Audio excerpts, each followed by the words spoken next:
Capítulo 6. La despedida. Un millar de velas parpadeaban en el lado septentrional de la cámara de unos 8 metros de lado, dispuestas en filas en una serie de escalones tallados en la pared para ese fin. Contra la pared oriental, junto a la puerta de madera cerrada, estaba apoyada una losa de piedra gris. Había sido cortada del centro del suelo por manos expertas, y en ella, grabada en las runas de Tek de los enanos, podía leerse la siguiente inscripción de Elenia Curtia de Luskan y Mithril, esposa de Wulfgar, hijo del rey Bruenor, madre de Coulson, que cayó en la oscuridad de Ogoul. En el año de la arpa no encordada, 1371, cómputo de los valles. A esta humana, Moradin ofrece su copa. Y Dumathoin susurra sus secretos. Bendita sea. Por encima del hoyo que habían abierto tras retirar la losa, había un sarcófago de piedra apoyado sobre 2 pesadas vigas de madera. Un par de cuerdas pasaban por debajo de la base. El ataúd fue cerrado y sellado después de que Wulfgar le rindiera el último homenaje. Wulfgar, Bruenor, Drizzt, Catibria y Regis estaban solemnemente alineados ante el sarcófago y frente a las velas, mientras los demás asistentes a la pequeña ceremonia formaban un semicírculo detrás de ellos. Al otro lado, el clérigo Cordio Caraboyo leía sus plegarias a los muertos. Wulfgar no prestaba atención a las palabras, pero el ritmo de la voz sonora de Cordio le ayudaba a mantener un estado de profunda contemplación. Recordó la larga y ardua senda que lo había traído hasta allí, desde su caída en las garras de Liotlol en la batalla por Mithril, y los largos años de tormento a manos de Erdu. Miró a Catibria solo una vez y se lamentó por lo que podría haber sido. Lo que podría haber sido, pero no podía reclamar, eso lo sabía. Los enanos tenían un antiguo proverbio Knico Burger Braspex Strame, que significaba demasiado ripio sobre la beta, para describir el punto en el cual ya no valía la pena explotar una mina. Eso había sido lo que había pasado con él y Catibrie. Ninguno de ellos podía desandar el camino. Wulfgar lo supo cuando tomó a Dei como esposa, pero eso solo mitigaba un poco el dolor y la culpa. Porque si bien había sido sincero con Dei, no había sido gran cosa como marido, no había oído sus ruegos, no la había puesto por encima de todo lo demás. Pero, ¿era él capaz de hacer eso? ¿Su lealtad era para Dei o para Mithril? Meneó la cabeza y dejó de lado esa justificación antes de que pudiera arraigar. A él le correspondía llegar a un punto de encuentro entre esas dos responsabilidades. Fueran cuales fueran sus deberes para con Bruenor y Mithril, le había fallado a Dei. Tratar de negarlo era mentirse, y eso podía llegar a destruirlo. Los cánticos de Cordio lo anestesiaban. Miró el ataúd y recordó a Dei Curtie, la buena mujer que había sido su esposa y que también se había portado con Coulson. Aceptó su propio fracaso y pasó a otra cosa. La mejor manera de honrar a Dei sería servir a Coulson y convertirse en un hombre mejor. Dei lo había perdonado, lo sabía en el fondo de su corazón, como él la hubiera perdonado a ella de haberse dado la situación contraria. Realmente, eso era todo lo que podían hacer, a fin de cuentas. Hacer las cosas lo mejor que supieran, aceptar sus errores y tratar de mejorar. Sentía su espíritu en todo lo que lo rodeaba y en su interior. Repasó mentalmente imágenes de la mujer, destellos de su sonrisa, de la ternura que veía en su rostro después de hacer el amor. Una expresión que, lo sabía sin preguntar, le estaba reservada solo a él.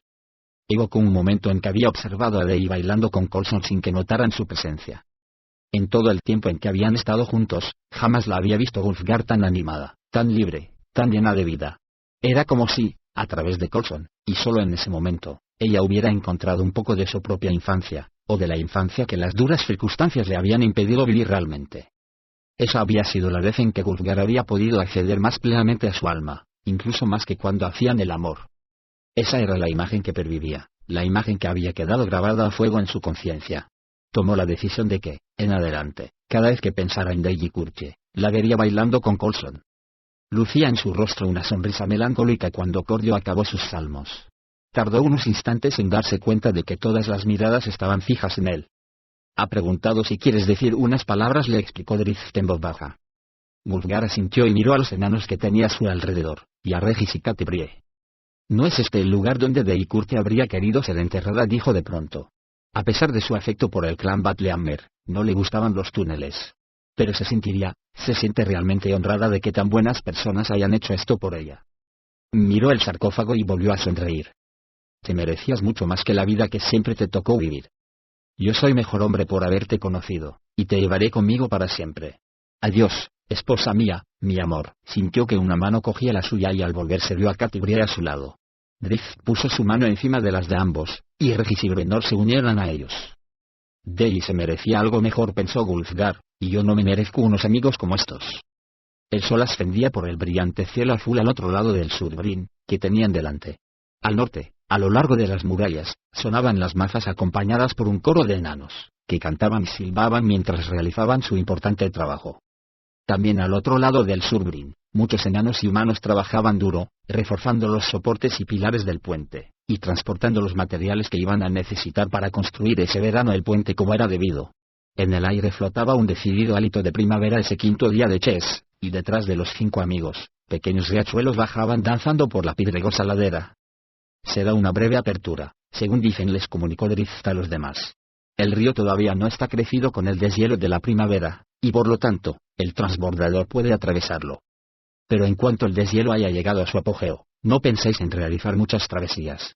Si cruzáis, es posible que no podáis regresar por lo menos hasta comienzos de Tasak. No tenemos elección, dijo Wulfgar. De todos modos, os llevará 10 días llegar a Luna Planeada y a Sundavar, y volver, calculó Regis. Especialmente porque mis piernas no están listas para correr, dijo Catibrie, que acompañó sus palabras con una sonrisa para hacerles saber a los demás que no lo decía con tristeza ni amargura. Bueno, no vamos a esperar a que Chess se convierta en un hombre viejo, gruñó Bruenor. Si el tiempo se mantiene, saldremos para Gauntlegrim en cuestión de días. No tengo manera de saber cuánto tiempo nos llevará, pero supongo que serán 10 días. Tal vez sea todo el maldito verano. Drizzt observó a Wulfgar en particular y se dio cuenta de la distancia que había en los ojos azules del hombre. Hubiera dado lo mismo que Bruenor hablara de Menzoberranzan o de Kalimport, daba la impresión de que a Wulfgar no le importara. Miraba a lo lejos, a donde estaba Coulson. Y todavía más allá, Drizzt lo sabía. A Wulfgar le tenía sin cuidado poder o no cruzar el Surbrin de vuelta. Los 5 amigos pasaron algunos instantes en silencio, ahí de pie, al sol de la mañana. Drizzt sabía que debía saborear ese momento, grabarlo a fuego en su memoria. Del otro lado de Bruenor, Regis se removió, incómodo, y cuando Drizzt miró hacia él vio que el alfil también lo estaba mirando, como desorientado. Drizzt le dedicó un gesto afirmativo y una sonrisa de aceptación. El transbordador está atracando, dijo Catibrie, volviendo a prestar atención al río, donde el barco se vaciaba rápidamente. Nuestro camino nos aguarda. Wulfgar le indicó que fuera delante e hiciera los preparativos, y ella, con una mirada intrigada, se puso en marcha usando a Taormaril como muleta. Mientras se alejaba, Catibrie no dejaba de mirar hacia atrás, tratando de descifrar la curiosa escena. Wulfgar tenía una expresión seria mientras hablaba con los otros 3. Luego, los abrazó, uno por uno. Acabó estrechando firmemente con la mano la muñeca de Drizzt, gesto que el drow correspondió, y los dos se miraron largamente, con respeto y algo que Catibrie interpretó como un acuerdo solemne. Ella sospechaba lo que eso podía anunciar, pero volvió a centrar la atención en el río y en el barco, desechando toda sospecha. En marcha, elfo, dijo Bruenor antes de que Wulfgar hubiera dado alcance siquiera a Catibrie en el transbordador. Quiero preparar nuestros mapas para el viaje. No hay tiempo que perder. Hablando para sí y frotándose las manos, el enano inició el regreso al complejo. Regis y Drizzt esperaron un poco más antes de darse la vuelta y seguirlo. Redujeron el paso al mismo tiempo al aproximarse a las puertas abiertas y a la oscuridad del corredor, y se volvieron a mirar el río y el sol, que subía en el cielo, más allá. Estoy deseando que llegue el verano, dijo Regis. Drizzt no respondió, pero su expresión no era de desacuerdo. Aunque casi lo temo, añadió Regis en voz más baja. ¿Por qué vendrán los orcos?, preguntó Drizzt.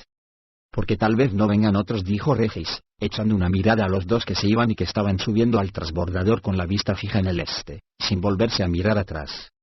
Tampoco en ese caso, manifestó Drizzt su desacuerdo. Quizá Bruenor estuviera demasiado preocupado como para verlo, pero los temores de Regis confirmaron las sospechas de Drizzt sobre Wulfgar. Puent viene con nosotros, les anunció Bruenor a Drizzt y Regis cuando se unieron a él en su cámara de audiencias más tarde, ese mismo día. Mientras hablaba echó mano de un petate que había a un lado de su trono de piedra y se lo pasó a Drizzt. ¿Solo vosotros 3? Preguntó Regis, pero terminó abruptamente la pregunta cuando Bruenor cogió otro envoltorio y se lo arrojó a él. El alfling dio un pequeño respingo y consiguió esquivarlo. El petate, sin embargo, no llegó al suelo, ya que Drizzt estiró la mano y lo agarró al vuelo. El drow mantuvo el brazo extendido, sosteniendo el fardo para que lo cogiera el sorprendido Regis. Necesito un ladronzuelo, y tú lo eres, explicó Bruenor. Además, eres el único que ha estado dentro de aquel sitio. ¿Dentro de aquel sitio? Te caíste en el socavón. Solo estuve dentro unos instantes, protestó Regis. No vi nada más que la cara. Eso te convierte en un experto, afirmó Bruenor. Regis miró a Drizzt como pidiendo ayuda, pero el drow se limitó a permanecer ahí ofreciéndole el petate. Tras echar una nueva mirada a Bruenor, que no se apeaba de su sonrisa irónica, el alfil emitió un resignado suspiro y cogió el fardo. Torgar también viene, dijo Bruenor. Quiero que los chicos de Mirabar estén en esto desde el principio. Gauntlegrim es un lugar que pertenece a Delphoun, y Delphoun comprende a Torgar y a sus chicos. 5. ¿Entonces? Preguntó Drift. Y Concordio ya son 6, replicó Bruenor. ¿Por la mañana? Quiso saber Drift. La primavera, el 1 de Tarsak, propuso Regis, bastante resignado. Allí estaba él, cargando un fardo completo. Mientras hablaba, observó que Puent, Torgar y Cordio entraban en la habitación por una puerta lateral, todos con pesados petates colgados al hombro, y Puent incluso con su armadura de púas completa. Ningún momento mejor que el presente, dijo Bruenor. Se puso de pie, silbó y se abrió una puerta que estaba enfrente de la que habían usado los 3 enanos para entrar. Por ella salió Banach Buenaforja. Detrás de él venían un par de enanos más jóvenes, cargados con la armadura de mitril de Bruenor, su casco con un solo cuerno y su vieja y gastada hacha de guerra.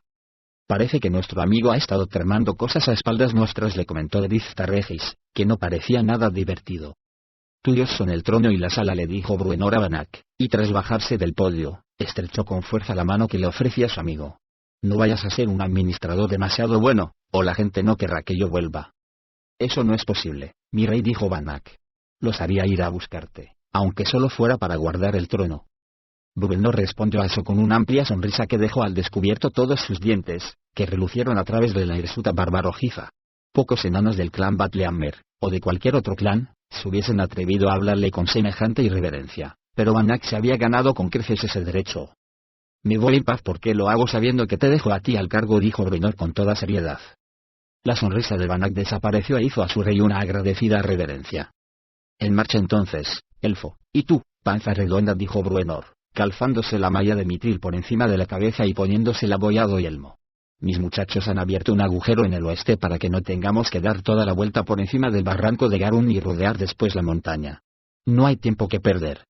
Sí, pero no creo que pararnos a arrasar un fuerte lleno de orcos sea una pérdida de tiempo, señaló Tibuledorf Puent mientras conducía a los otros dos por delante de Drift y Regis, y se acercaba a Bruenor. Quizá encontrásemos al mismísimo Bowl, ese perro, y podríamos acabar con la bestia de inmediato. Sencillamente, maravilloso, musitó Regis, recogiendo el petate y deslizándolo por encima del hombro. El alfil soltó otro suspiro, esa vez de fastidio, cuando vio que su pequeña maza estaba atada al borde del petate. Al parecer Bruenor se había ocupado hasta de los menores detalles. Camino de la aventura, amigo mío, dijo Drift. Regis le respondió con una mueca, pero Drift soltó una carcajada. ¿Cuántas veces había visto esa mirada del alfil a lo largo de los años? Siempre reacio a correr aventuras, pero Drift sabía, igual que todos los presentes, que Regis siempre estaba ahí cuando se lo necesitaba. Los suspiros no eran más que un juego, un ritual que en cierto modo le permitía al alfil calmar su corazón y cobrar ánimos. Me alegra que tengamos un experto para guiarnos hasta el interior del agujero, declaró Drift en voz baja mientras se colocaban en fila detrás del trío de enanos. Regis suspiró. Mientras pasaban por la habitación donde acababan de enterrar a Dale, se le ocurrió pensar a Drift que se marchaban algunos que deseaban quedarse y se quedaban otros a los que les hubiera gustado marcharse. Pensó en Wulfgar y se preguntó si ese sería el caso. Capítulo 7. Esa sensación inquietante. Parecía simplemente la guarida de un oso, un pequeño agujero cubierto por un enrejado de ramas y tapado por la nieve. Sin embargo, Tosunango sabía que no lo era porque él mismo lo había camuflado. La osera estaba al final de un túnel largo, pero poco profundo. La había elegido porque le permitía vigilar a un pequeño grupo de trabajo, formado sobre todo por goblins, que construían un puente por encima de una trinchera que, al parecer, esperaban que sirviera como canal de irrigación cuando se produjera el deshielo. Al noreste de ese lugar, en el refugio de un barranco, los elfos del bosque de la luna tramaban algo. Si se decidían a atacar, sería pronto, esa noche, o al día siguiente, pues era evidente que andaban escasos de víveres, y aún más de flechas. Siguiéndolos primero hacia el sur, luego hacia el norte y después hacia el nordeste, Tosun se dio cuenta de que se encaminaban a su vado preferido sobre el Surbrin y de vuelta a las enramadas del bosque de la luna, que eran su refugio. El Drow sospechaba que no iban a despreciar una última oportunidad de combatir. El sol ascendía en el cielo detrás de él, y Tosun tuvo que entrecerrar los ojos para protegerlos del doloroso brillo que proyectaba sobre la nieve. Notó un movimiento en el cielo hacia el norte y entrevió a un caballo volador antes de que se perdiera de vista tras el lomo de una montaña rocosa. Los elfos solían preferir atacar a los nocturnos goblins al mediodía. Tosun no tuvo que ir muy lejos para encontrar un buen punto de observación desde donde contemplar el espectáculo. Se deslizó dentro de una grieta que había entre un par de altas piedras y se acomodó justo a tiempo para ver la primera andanada de flechas elfas contra el campamento goblin. Las criaturas empezaron a aullar, ulular y correr de un lado para otro. Tan predecible, dijeron los dedos de Tosun, usando el intrincado y silencioso código Drow. Por supuesto, él había visto muchos goblins en sus décadas en la Antípoda Oscura, en Menzoberranzan, donde aquellas cosas feas eran más numerosas que otras cualesquiera entre los esclavos, a excepción de los kobolds, que vivían en los canales a lo largo de la gran sima conocida como Grieta de la Garra. Se podían formar con los goblins fieros grupos de combate, pero el trabajo necesario para conseguirlo casi hacía que no valiese la pena el esfuerzo. Su natural equilibrio entre combatir o huir se inclinaba muy marcadamente hacia lo último. Y así podía comprobarse en el valle que dominaba desde donde estaba apostado. Los goblins corrían cada uno por su lado, y los hábiles y disciplinados guerreros elfos se les echaban encima con sus excelentes aceros reluciendo al sol. Todo hacía prever una faena rápida y sin incidentes. Pero en ese momento, un estandarte amarillo con una mancha roja que parecía un ojo orco inyectado en sangre apareció por el oeste. Avanzaba rápidamente por un desfiladero entre un par de pequeñas colinas de cima redondeada. Tosun miró con interés y se quedó boquiabierto cuando tuvo a la vista al portador del estandarte y a sus cohortes. Casi podía olerlos desde donde estaba. Eran orcos, pero mucho más grandes que el común de estas criaturas, incluso más corpulentos que los guardias de élite de Oboul, entre los cuales los había más grandes que el propio rey. Tan sorprendido quedó por el espectáculo, que se puso de pie y se asomó hacia adelante, abandonando la protección de las piedras. Volvió a mirar el desorden imperante entre los goblins y vio que también allí las cosas habían cambiado, ya que habían aparecido otros grupos de esos enormes orcos. Daba la impresión de que algunos habían surgido de debajo de la nieve, cerca del centro de la batalla. Una trampa para los elfos, susurró el Drow con incredulidad. 1000 pensamientos encontrados agitaron su mente al llegar a esa conclusión. ¿Quería que destruyeran a los elfos? ¿Le importaba? Sin embargo, no se tomó el tiempo necesario para decidirse entre esas emociones, ya que se dio cuenta de que también él podía ser arrasado en medio del tumulto, y eso era algo que no le apetecía, sin duda. Se volvió a mirar el estandarte que se aproximaba, después observó el combate, y así sucesivamente, calculando el tiempo. Con una rápida ojeada alrededor para garantizar su propia seguridad, salió disparado de donde estaba apostado y volvió a la entrada oculta del túnel. Cuando llegó ahí, vio que la batalla estaba en todo su apogeo y que habían cambiado las tornas. Los elfos, decididamente superados en número, estaban en franca retirada. Sin embargo, no huían como los goblins, y mantenían altas sus defensas contra las incursiones de los brutales orcos. Incluso consiguieron hacer un par de maniobras de parada y giro que les permitieron lanzar una andanada de flechas sobre la masa de orcos. Pero la funesta marea seguía avanzando sobre ellos. El caballo alado volvió a aparecer. Voló bajo sobre el campo de batalla y aumentó la altura al pasar por encima de los orcos, que, por supuesto, le lanzaron unas cuantas lanzas. Jinete y Pegaso cobraron todavía mayor altura mientras sobrevolaban a los elfos. Obviamente, el jinete pretendía dirigir la retirada, y el caballo alado puso la buena suerte en el camino de Tosun. Al acercarse, los ojos del Drow se abrieron como platos, porque si bien alzar la vista hacia el cielo de mediodía indudablemente hería sus sensibles ojos, reconoció a aquel jinete elfo. Era Sinnafain. Por un momento, el Drow mantuvo su posición dentro del túnel, sin que pudiera decidirse entre retirarse por el pasadizo o volver a salir poniéndose a la vista de Sinnafain. Apenas consciente de sus movimientos, salió de aquel agujero e hizo señas a Sinnafain, y al ver que ella no lo había visto, la llamó por su nombre. «¿Qué estás haciendo?», le preguntó Cecenadora.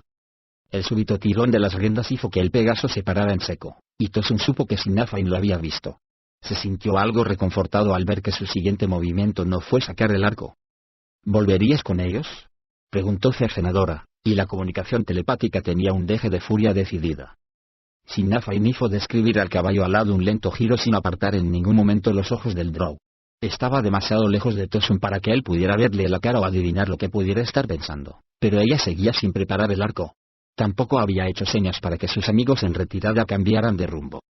«Drift va a matarte», le advirtió Cecenadora. «Cuando me arrebate de tus manos te encontrarás indefenso ante los conjuros de detección de la verdad de los clérigos elfos». Tosun retiró el enrejado de ramas que cubría su escondite y empezó a acercarse a la entrada. Sinnafain continuó guiando el Pegaso en un lento círculo. Cuando, por fin, se volvió hacia sus compañeros, Tosun salió corriendo hacia un lado y desapareció entre las sombras que había al pie de las colinas, para gran alivio de su autoritaria espada.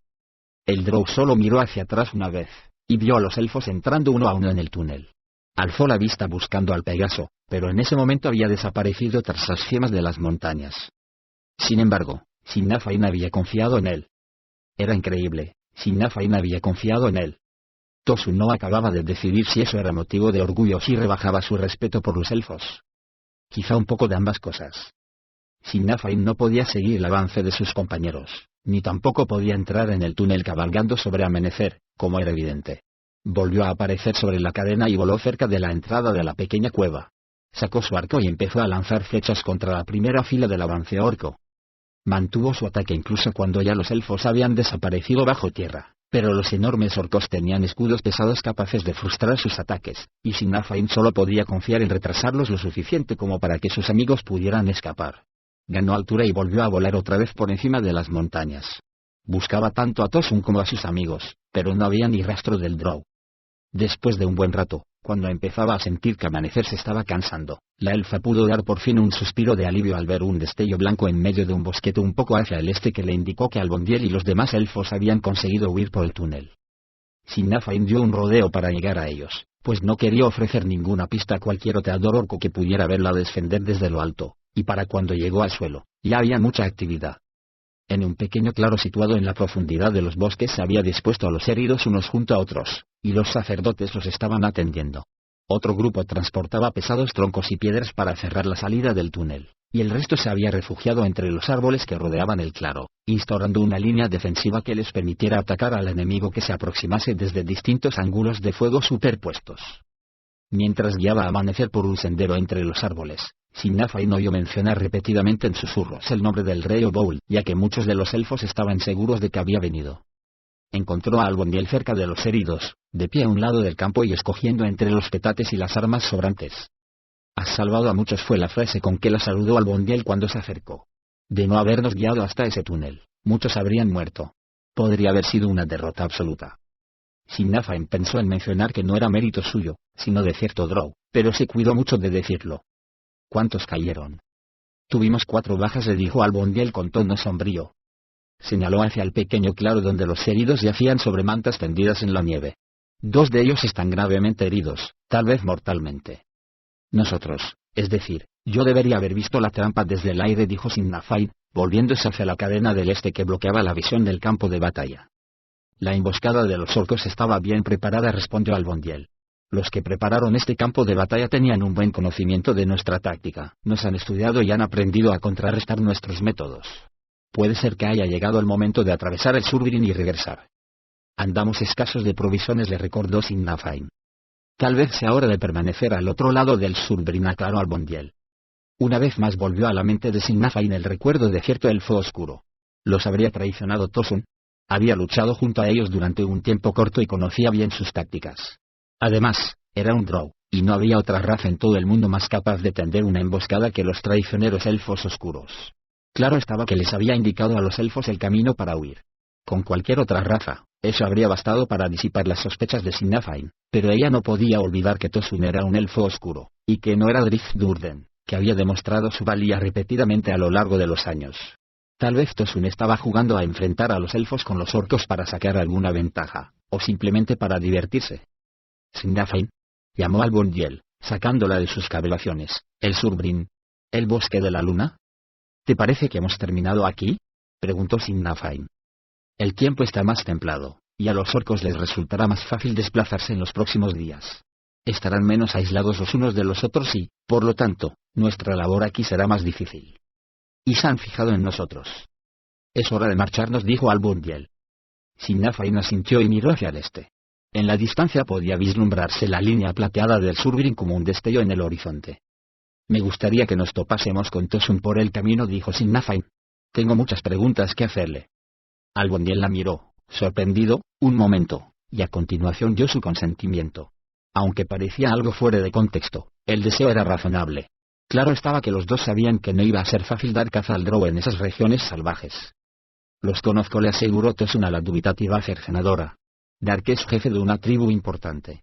Fui yo quien lo convenció de que se uniera a la coalición de Obould antes de que se marchasen de la columna del mundo.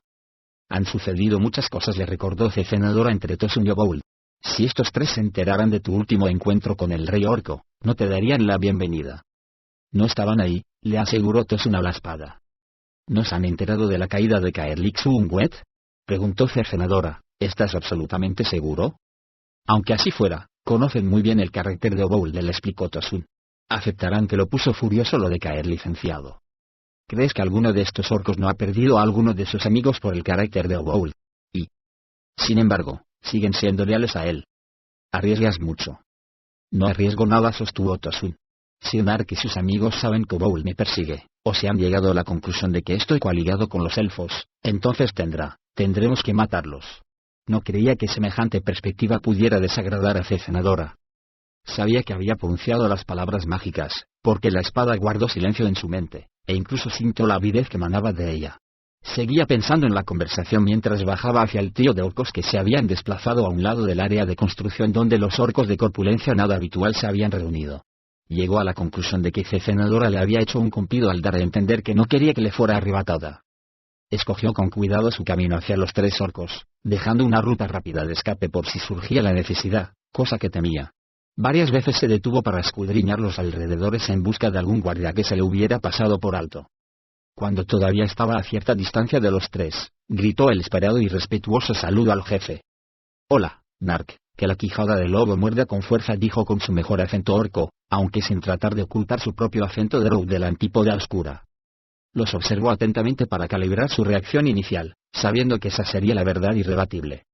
Los tres se volvieron hacia él con expresión sorprendida, incluso conmocionados. Sin embargo, ninguno de ellos echó mano a una arma. «A la garganta de tu enemigo», terminó Tosun el saludo de la tribu Quijada del Lobo. Siguió acercándose, observando que Untol, el chamán más viejo, se relajaba visiblemente, pero que el más joven, Togwituk, seguía nervioso. «Bien hallado», una vez más ofreció Tosun, y subió la última elevación para acceder al terreno llano y protegido donde se había reunido el trío. «Hemos llegado lejos de los agujeros de la columna del mundo, tal como os lo predije hace meses». «Saludos, Tosun de Menzoberranzan», dijo Nark. El Drow notó cautela en la voz del jefe. Su tono no era cálido, pero tampoco frío. «Estoy sorprendido de verte», acabó Nark. «Hemos conocido el destino de tus compañeros en Ediuntol». Tosun se puso tenso y tuvo que refrenarse conscientemente para no llevar la mano a la empuñadura de la espada. «Sí, doña Soldo ya nunca haré ese», dijo. «Me he enterado de su triste destino, y maldigo al asesino Drift Durden». Los tres orcos se miraron muy pagados de sí mismos. Tosun se dio cuenta de que sabían lo de la sacerdotisa asesinada. «Y compadezco a Caerlich», dijo con tono ligero, como si realmente no importara. «Fue una tontería por su parte infamar al poderoso Oboul», fue la respuesta sorprendente de Togwituk. La sonrisa del joven orco desapareció y en sus labios surgió una expresión tensa. «Ella y tú, según se dice», respondió Untol. «Volveré a dar muestras de lo que valgo». «¿A Oboul?», preguntó Nark. La pregunta pilló al Drow desprevenido, pues no sabía a dónde quería ir a parar el jefe. «¿Es que hay algún otro que quiera comprobarlo?», inquirió, poniendo en la pregunta el sarcasmo justo para que Nark pudiera tomarla por sincera si lo prefería. «Ahora hay muchos pisando el terreno, y esparcidos por todo el reino de muchas flechas», dijo Nark. Se volvió a mirar a los corpulentos orcos que evolucionaban por el área de construcción. «Grgut, del clan Karuk, ha venido. Acabo de ser testigo de su ferocidad en el ataque de los malditos elfos de superficie». «¿Poderosos aliados?», dijo Nark. «¿De Oboul?», preguntó Tosun sin vacilar, devolviendo la pregunta en la misma medida. «De Grux», dijo Nark con una sonrisa que dejaba los dientes al descubierto. «Para la destrucción del clan Batlehammer y todos los malditos enanos y todos los feos elfos». «Poderosos aliados», dijo Tosun. «No están contentos con el rey Oboul», dijo Cercenadora en la mente del Drow. Tosun no respondió, pero tampoco lo rebatió. Un giro interesante. Tampoco en ese caso se mostró contrario.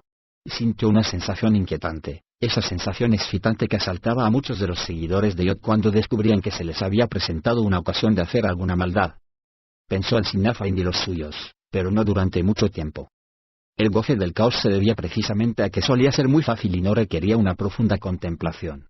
Tal vez la confusión que sobrevendría pudiera beneficiar a los elfos, tal vez a los orcos, al Nark o a Oboul, a uno o a ambos. Eso no le correspondía a Tosun determinarlo.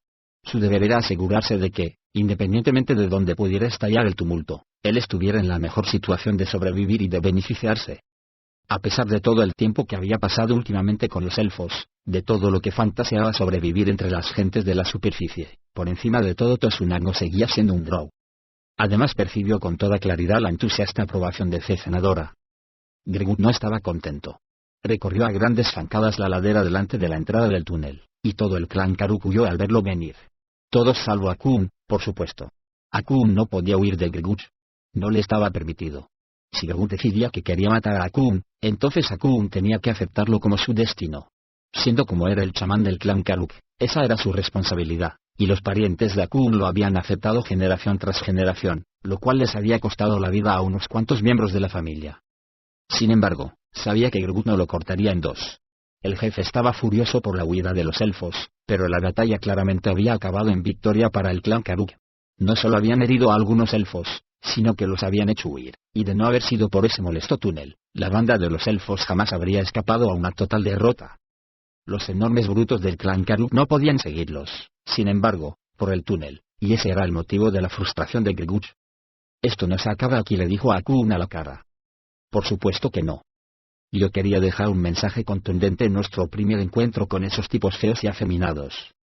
«Los elfos huyeron aterrorizados», respondió Akun. «Eso se difundirá entre su pueblo. Justo antes de que caigamos sobre ellos de forma más decisiva». Akun hizo una pausa, esperando la orden. «Planifícalo», dijo Gregut, «hasta sus mismísimas tierras». Akun asintió, y aparentemente satisfecho con eso, Gregut se dio la vuelta y empezó a gritar órdenes a los demás. Los elfos eran criaturas cobardes, capaces de escapar y volver sigilosamente para matar en silencio, y por lo tanto, el jefe empezó a montar sus defensas y a sus exploradores, dejando a Akun a solas con sus pensamientos. ¿O eso creía Akun? Se estremeció y se quedó petrificado cuando la serpiente de unos 30 centímetros de largo aterrizó sobre su hombro. Contuvo la respiración, como hacía siempre en las afortunadamente raras ocasiones en que se encontraba en la compañía de Hakuli, pues ese era el nombre que Jack le había dado, el nombre de la serpiente alada que Jack usaba como disfraz cuando se aventuraba a salir de sus talleres privados. «Me habría gustado que me hubieras informado de tu partida», le dijo Jack al oído. «No quería molestarte», le respondió Akun con mansedumbre, pues le resultaba difícil mantener la calma con la lengua de Jack en su oído, lo bastante cerca como para mandarle una de sus descargas bífidas hasta el otro lado de la cabeza. «El clan Karuk me molesta a menudo», le recordó Jack. «A veces creo que les has hablado de mí a los demás». «Eso jamás. Oh, terrible señor». La risa de Jack fue como un silbido.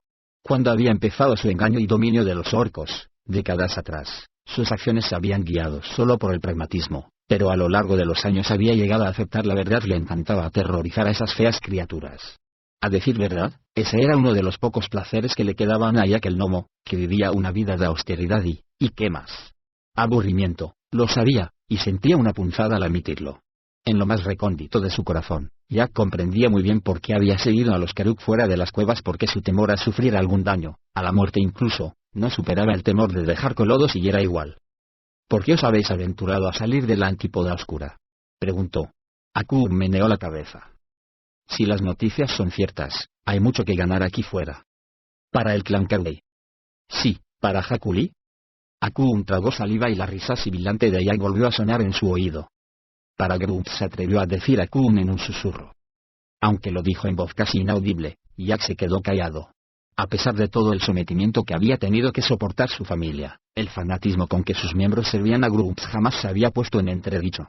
En una ocasión, Jack había necesitado Loda una tarde de tortura para hacer que uno de los ancestros de Akun, su abuelo, si no recordaba mal, pronunciase una sola palabra contra Grunt, y aún así, el sacerdote no había tardado mucho en traspasar su cargo a su hijo escogido antes de matarse en nombre de Grunt. Tal como había hecho en la cueva, el mago gnomo suspiró. Con la invocación de Grunt, no era previsible que pudiera hacer que el clan Karuk se volviera atrás. «Ya veremos», susurró al oído a Akun, y también lo dijo para sus adentros, una resignada aceptación de que a veces los tozudos orcos tenían sus propios planes. Tal vez pudiera sacarle a todo aquello alguna diversión o beneficio, y la verdad, ¿tenía algo que perder? Volvió a olisquear el aire y una vez más tuvo la sensación de que algo había cambiado. «Hay muchos orcos por aquí», dijo. «Decenas de miles», confirmó Akun. «Acuden a la llamada del rey Oboul muchas flechas». «Muchas flechas», pensó Jack, un nombre que le traía profundas resonancias de otros tiempos. Pensó en la ciudadela Fel, Fel algo, un lugar de enanos.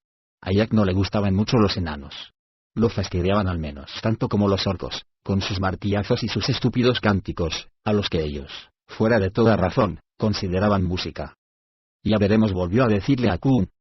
Al observar que el horroroso Urgut se acercaba rápidamente, Jack se deslizó por debajo del cuello de Akun y se acomodó en su región lumbar. De vez en cuando, rozaba con su lengua bífida la carne desnuda de Akun, solo por el placer de hacer tartamudear al chamán en su conversación con esa bestia de Griguch. Gauntlgrim.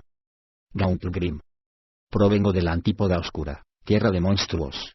Viví en el Valle del Viento Helado, donde el viento puede dejar a un hombre convertido en un trozo de hielo, o una ciénaga puede tragarse a un viajero tan rápidamente que ni siquiera le dé tiempo a entender lo que está pasando y a dar un grito antes de que éste quede amortiguado por el cieno.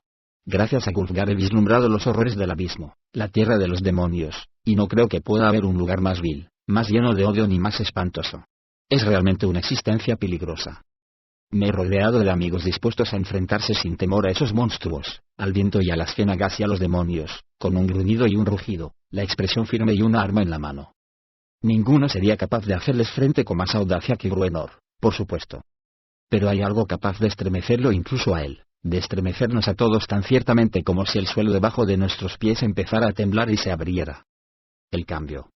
En cualquier análisis honesto, el cambio es la base del miedo, la idea de algo nuevo, de algún paradigma que no resulta familiar, es algo que supera nuestra experiencia tan completamente que ni siquiera podemos predecir a dónde nos llevará. Cambio. Incertidumbre. Es la mismísima raíz de nuestro miedo más primario, el temor a la muerte, ese cambio, ese algo desconocido contra el cual construimos escenarios complejos y truismos que pueden o no ser ciertos en absoluto. Estas construcciones, según creo, son una extensión de las rutinas de nuestras vidas. Hacernos surcos con la uniformidad de nuestros senderos cotidianos, y murmuramos y protestamos contra esas rutinas, aunque, en realidad, nos resultan cómodas. Nos despertamos y construimos nuestros días a base de hábitos, y seguimos las normas que nos hemos dado veloz y firmemente, y apenas nos desviamos en nuestra existencia diaria. El cambio es el dado que no hemos tirado, la pieza de saba nunca usada. Es apasionante y aterrador solo cuando tenemos cierto poder sobre él, solo cuando hay una inversión potencial del recorrido, por difícil de que sea, que nosotros podamos controlar. A falta de esa línea de seguridad de la elección real, a falta de ese sentido de cierto control, el cambio realmente da miedo. Incluso puede ser aterrador. Un ejército de orcos no asusta a Bruenor. Oboul muchas flechas no asusta a Bruenor, pero lo que Oboul representa, y más especialmente si los otros reinos de la marca agente aceptan este nuevo paradigma, aterroriza a Bruenor Batleambier hasta lo más recóndito de su ser y sacude los principios más sólidos de su fe. Oboul amenaza más que a la familia, el reino y la vida. Los designios del orco sacuden el sistema mismo de creencias que mantiene unida a la familia de Bruenor, a la finalidad misma de Mithril, la idea de lo que significa ser un enano y el concepto enano de dónde encajan los orcos en ese continuum estable. No lo diría abiertamente, pero sospecho que Bruenor espera que los orcos ataquen, que a la postre se comporten de acuerdo con la idea que tiene de ellos y de toda la especie de los goblins. La otra posibilidad es demasiado disonante, demasiado desconcertante, demasiado contraria a la mismísima identidad de Bruenor para que él considere la probabilidad de que resulte un sufrimiento menor para todos los implicados. Veo con claridad la lucha que eso representa para el corazón de Bruenor Gatleammer, y para los corazones de todos los enanos de la marca Agente A. Es mucho más fácil levantar una arma y dejar muerto a un enemigo conocido, un orco. En todas las culturas que he conocido, en el seno de todas las razas con las que me he topado, he observado que cuando se ven asaltados por semejante disonancia, por acontecimientos que están fuera de control y que avanzan a su propio ritmo, los espectadores frustrados a menudo buscan una luz, un faro o un dios, una persona, un lugar, un elemento mágico al que creen capaz de hacer que el mundo vuelva a su estado correcto. Circulan muchos rumores en Mithril Hall de que el rey Bruenor lo solucionará todo y restaurará el orden imperante antes del ataque de Oboul. Bruenor se ha ganado su respeto en muchas ocasiones, y luce ante los suyos el manto del héroe con tanta naturalidad y merecimiento como cualquier enano de la historia del clan. Para la mayoría de los enanos de aquí, el rey Bruenor se ha convertido en el faro, en el aglutinante de toda esperanza. Esto no hace sino aumentar la responsabilidad de Bruenor, porque atando un pueblo aterrorizado pone su fe en un individuo, las ramificaciones de la incompetencia, la temeridad de las fechorías se multiplican por mucho. Y eso de convertirse en el aglutinante de todas las esperanzas contribuye a aumentar la tensión de Bruenor, porque él sabe que no es verdad y que sus expectativas pueden superarlo. No puede convencer a Alustriel de Luna Plateada ni a ninguno de los demás líderes, ni siquiera el rey Emerus Corona de Guerra de la Ciudadela Felbar, para marchar masivamente contra Oboul. Y marchar solo con las fuerzas de Mithril Hall acabaría destruyendo a todo el clan Batleammer. Bruenor tiene el hito que debe llevar el manto no solo de héroe, sino de salvador, y eso es para él una carga terrible. Y así fue como Bruenor también se inclinó por dar un giro y aferrarse a expectativas descabelladas, encontrando algo en que fundamentar sus esperanzas. La frase que ha pronunciado con más frecuencia a lo largo de este invierno ha sido Gauntlegrim, elfo. Gauntlegrim es una leyenda para el clan Batlehammer y para todos los enanos de Delphone. Es el nombre de su herencia común, una inmensa ciudad del esplendor, la fortuna y la fuerza que representa para todos los descendientes de las tribus Delphone la cumbre de la civilización enana. Es, tal vez, la historia mezclada con el mito, un probable enaltecimiento involuntario de lo que fue antiguamente. A medida que los héroes de antaño van cobrando proporciones más gigantescas con el paso de las generaciones, también se expande este otro aglutinante de la esperanza y el orgullo. Gauntlegrim, elfo, dice Bruenor con firme determinación.